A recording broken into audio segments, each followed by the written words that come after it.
this month on the Global Credit Union Podcast. I think we've got a really solid view of the key strategic themes that should drive the movement. And we've stated those a few different times. How do we really take advantage of digital solutions, digitalization to open up access and bring better products, everything to do with climate and sustainability that is a crisis of our time. And we're already seeing credit unions responding to that in unique ways that we really need to take advantage of and publish. And then certainly just better service to members, right? To our end members. How do we ensure resilient and equitable communities? That's how World Council of Credit Unions President and CEO Alyssa McCarter-Laborde saw things as we started 2023. Today, we wrap up the year by taking a look back at how we succeeded in many of those areas, while also putting on a record-setting World Credit Union Conference, expanding our membership base, and scoring major advocacy victories on behalf of our members. I'm Greg Newman, Director of Communications for World Council of Credit Unions. Our 2023 Year in Review and look ahead to 2024 is up next on the Global Credit Union Podcast.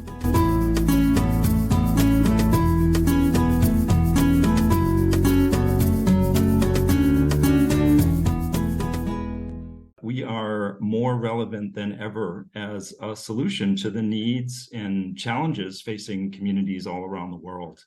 World Council of Credit Unions Director of Member Services Tom Balekovich has good cause for such optimism.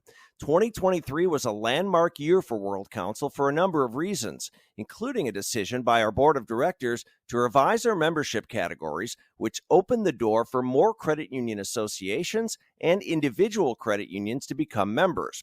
The board approved modifying World Council's associate membership category, which is now open to national credit union or cooperative associations in countries where there is already an existing World Council direct member. That change allowed us to add a second credit union system from Brazil. With Sicredi already the established direct member credit union system there, World Council was also able to add Sicoobi, which has more than $43 billion in assets and over 7 million members, as an associate member in late 2023. And in some cases, the associate member category will also be available to first and second tier credit unions in those countries where we don't have an existing direct member. And this is really an important mechanism for us at WOCU to build out relationships now in countries where there isn't either an existing member or a viable national organization. Credit union service organizations, fintechs, and other industry partners that had previously been associate members are now recognized in the new supporting membership category. 2023 also saw World Council grow its international advocacy team and achieve some major regulatory wins on behalf of our member credit unions. That included WOCU International Advocacy's first ever address to a group at the United Nations, where they outlined the various ways credit unions, as member-owned financial cooperatives, play a key role in growing financial inclusion for rural and underserved communities. Our advocacy efforts also resulted in a call for proportionality and a reduced regulatory burden for credit unions in the Financial Stability Board's recommendations to achieve greater convergence in cyber incident reporting. But Senior Vice President of International Advocacy and General Counsel Andy Price says the most important win came in the area of climate and sustainable finance, when the International Sustainability Standards Board adopted language in its reporting of climate risks and disclosures on sustainability that calls for the proportional treatment of credit unions. More importantly with that, the G20 in its leaders' declaration reinforced the need for proportionality to be implemented in those standards. That was crucially important for credit unions so that they get disclosures that work for credit unions, do not create a substantial regulatory burden for them, but will also allow them to tout the benefits of the important work that credit unions are playing as we change our habits and practices to address climate concerns. Climate resilience was a major focus for World Council overall in 2023. With a desire to share and expand innovative climate solutions across our global credit union movement, we launched our Climate Influencers Network with a summit at the 2023 World Credit Union Conference, where more than 20 credit union leaders from 6 continents discussed the types of climate resilience issues they would like to see the global movement focus on moving forward. Tom Belekovich took those suggestions and is working to build out an agenda for the network in 2024. We're strengthening this culture of democracy through our cooperative governance. So I really see credit unions as that ideal mechanism to support these same efforts to build more sustainable and resilient communities. And climate is just another area where we're really positioned to play a leading role. The inaugural meeting of the Climate Influencers Network was just one of the highlights of the 2023 World Credit Union Conference, which was a major success. WCUC 2023 brought a record 3,000 plus credit union professionals from 60 countries to Vancouver, Canada. Co-hosted by the Canadian Credit Union Association, the conference also set records by featuring nearly 100 speakers participating in more than 40 keynote presentations or breakout sessions. We put a lot of effort into the Solution Center this year. We put a lot of effort into education. And that really showed from an educational standpoint. We got the highest ratings that we ever have for the education and the highest ratings in general for the overall conference that we've ever received in the conference's 20-year history. So really proud of this year and all the work that my team put into it. That's Christy Swoboda, World Council's Director of Meetings and Expositions, who organized her 10th World Credit Union Conference in 2023. We'll hear more from her on the upcoming 2024 World Credit Union Conference a bit later. In the international development space, World Council Global Programs continued its work to improve lives in 2023, receiving funding from the U.S. Agency for International Development, or USAID, for one new project and the extensions of 2 others. The USAID Cooperative Development Program awarded World Council $9.3 million over 5 years to implement the Accelerating Growth and Inclusion in Lending for Credit Unions project in Burkina Faso, Kenya, Senegal, and Guatemala. It will build on the work of our Technology and Innovation for Financial Inclusion, or TIFI project, in those same countries by advancing the ability of credit unions to provide value to their members and contribute to the economic development of their communities, while extending business financing to underserved market segments, including women and youth. Wrapping up in 2024, the TIFI project has created a number of digital tools for credit union members and greatly improved lending for credit unions in all 4 countries by employing World Council's SME lending methodology. Charles Kaba, CEO of Kwetu Sacco in Kenya, says it's made a world of difference for his institution. There are successes that we have had since the time we started this using the TIFI tool. One success story is where customers who have been appraised using the tool, the turnaround in terms of from the time of inception of a client or rather onboarding of a client to the time he gets a loan, that time has been reduced quite substantially. The other thing again is on recovery of loans. We have been able to see a shift from customers now comfortably paying the loans because the appraisal was done well and they were given amounts that actually they could be able to pay successfully. In Peru and Ecuador, Phase 1 of our Economic Inclusion Project, or EIP, wrapped up in June 2023 as a major success. Abby Cohen, World Council's Program Manager for Latin America, explains why.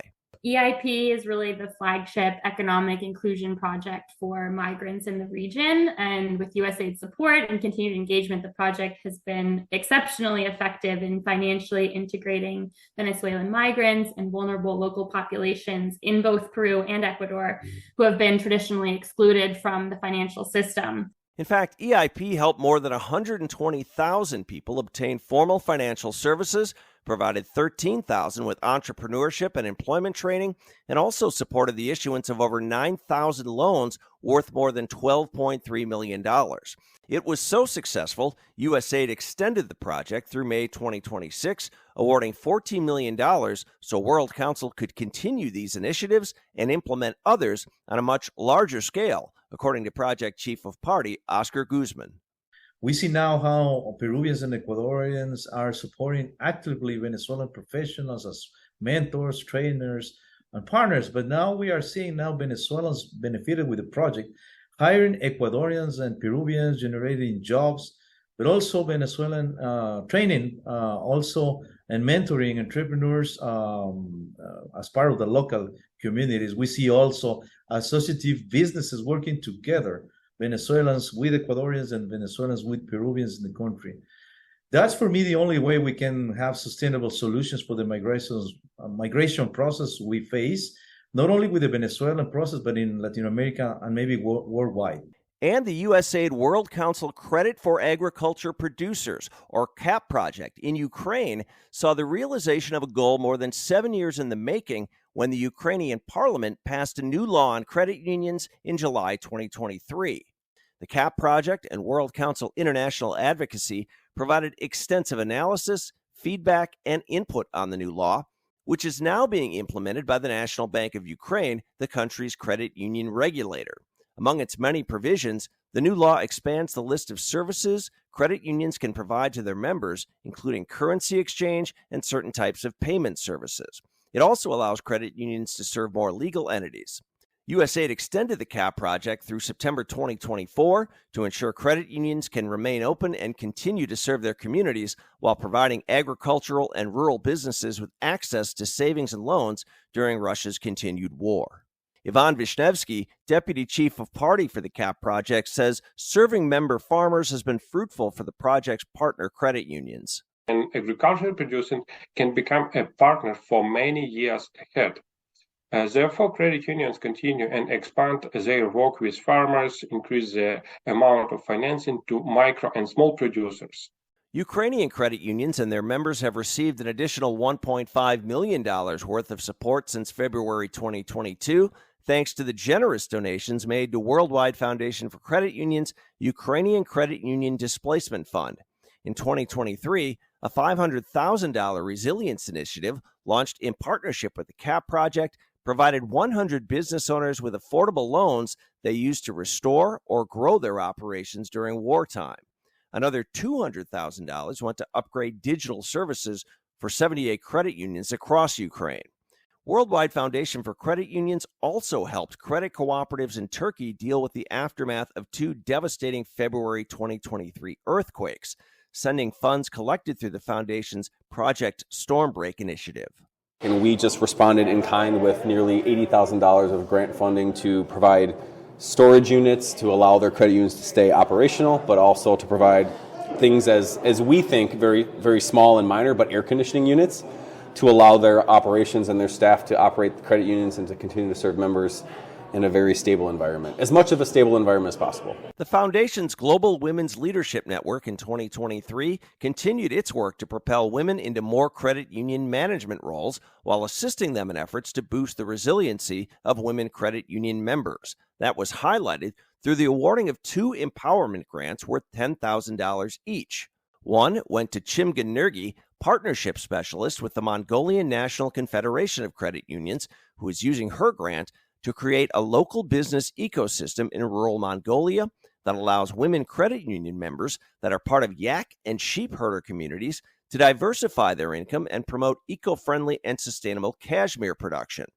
Violet Ndungu, CEO of Muki Sacco in Kenya, is using her grant to improve access to savings and loans for women and youth on dairy farms and to build capacity for their operations. So I hope this project, from the impact that it will create, will encourage other women to participate in such programs and see that it is possible to empower communities, to enrich communities. GWLN also engaged with more than 2,500 women and men from its global community through multiple in-person events throughout the year and provided more than 3,500 hours of education and networking across 160 sister societies in 30 countries. It was also a big year for YCUP, the World Young Credit Union Professionals Program, which added more than 350 young credit union professionals in 2023. YCUP membership now spans 75 countries, with engagements continuing to grow through in-person and virtual events. And it was both YCUP and GWLN that helped to start the World Council Fellowship in 2023. One nominee was selected from GWLN and one from YCUP to serve as the first observers to the World Council Board of Directors. The WOKU Fellowship is designed to serve as a model for one of our network's shared global challenges, the promotion of young professionals and women to more leadership roles in governance. Eleonora Zagonian Petrovich, CEO of Fulm Savings House in North Macedonia, and Patrick Rico, External Affairs Manager at ACDI Multipurpose Cooperative in the Philippines, were selected as observers for a one-year period. I do really believe that this is the start of something new. As what Mahatma Gandhi said, if we want to see a change, let that change starts from within us. And I do really believe that we are on the right track. We like to think World Council of Credit Unions is on the right track as well and will continue to be in 2024. Next year's World Credit Union Conference is set for July 21st to the 24th in Boston, Massachusetts. Christy Swoboda believes the conference may set new records for a second straight year. We could, yeah. Boston's shaping up to be a really, really good event. We have our co-hosts this year in Boston being America's credit unions, and their initiatives and focuses are really aligned with what we're doing as well. Registration for the 2024 World Credit Union Conference is open at wcuc.org. World Council will also launch a new digital transformation initiative that we're keeping under wraps a bit for now, but look for more on that early next year. International advocacy will continue posturing credit unions for fair treatment in front of key international standard-setting bodies and assist more credit union movements with country-level regulatory issues. As far as what they'll be watching for specifically on the regulatory front, Andy Price says he's hoping to ensure the G20 further recognizes the great work credit unions are doing in the area of sustainable finance. Along with that goes a lot of the continued work that we do on financial inclusion too, and the role that credit unions can play on that. I expect those issues to be addressed as well. WOCU Global Programs will continue to work on leveling the playing field for vulnerable populations in the developing world with a focus on serving migrants, refugees, women, and youth through financing for small businesses and working with communities disproportionately impacted by climate change. And Worldwide Foundation for Credit Unions is excited to launch a new initiative that will focus on rebuilding credit unions in recently liberated regions of Ukraine and assisting with the consolidation of smaller credit unions to preserve service points across the country. It's been historically a much more successful fundraising effort to raise funds to support credit union systems in crisis. Credit unions at the core of their DNA continue to step forward in times of need, and so we're grateful.